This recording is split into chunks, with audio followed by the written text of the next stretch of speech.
महाराष्ट्र सरकारकडून अंत्योदय शिधापत्रिका धारकांसाठी साड्या वाटप करण्याची योजना काढण्यात आलेली आहे। खरं माझी सरकारला विनंती देखील आहे, ही साडी मी मागवून घेतली होती।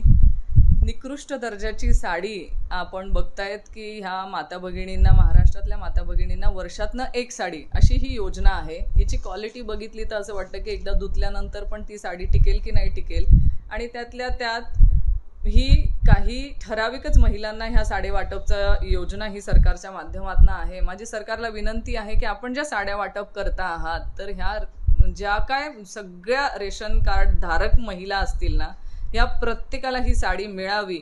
आज लाखो महिला ह्यातनं वंचित राहत आहेत आणि त्यांना या साड्या त्यांच्यापर्यंत पोहोचत नाहीये। म्हणजे 5% महिलांना साडी द्यायची आणि 95% महिलांना साड्या वाटप नाही, हे सरकारचं धोरण चुकीचं आहे। आपण प्रत्येकाला, ज्या रेशन कार्ड धारक महिला आहेत तिला प्रत्येकीला ही साडी मिळावी अशी मागणी करते, आणि क्वालिटी ह्या साडीची थोडी चांगली देण्याची मी सरकारला नक्कीच विनंती करते।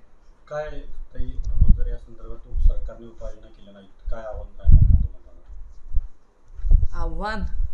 आव्हान करण्यासाठी सरकारने ऐकलं पाहिजे। आम्ही फक्त बोलू शकतोय की हे क्वालिटी स्वतःने, किंवा माझं तरी आव्हान राहील की प्रत्येक आमदार आणि खासदारांच्या आणि मंत्री महोदयांच्या बायकांनी एक दिवस तरी ही साडी घालून बघावी, तेव्हा त्यांना कळेल की ह्या साडीची पोत काय आहे आणि ही साडी घालण्या योग्य तरी आहे का, असं माझं खरंच आव्हान राहील। आणि त्यांनी घातली आणि त्यांच्या बायकांनी जर खरंच घातली तर मला असं वाटेल की खरं सरकार देतंय ते योग्य आहे।